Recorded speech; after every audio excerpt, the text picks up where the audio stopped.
আপনারা নবীদের মায়ের মতো মা, সাহাবায়ে কেরামের মায়ের মতো মা, আলিম হাফেজের মায়ের মতো মা। আপনাদের এত মর্যাদা।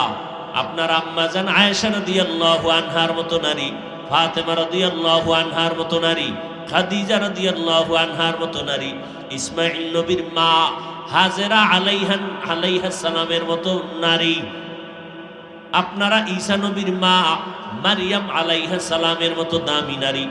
আপনারা বেঈমান ফেরাউন, এত বড় বেঈমান, আল্লাহর সাথে চ্যালেঞ্জ দিয়ে নিজের খোদা দাবি করলো।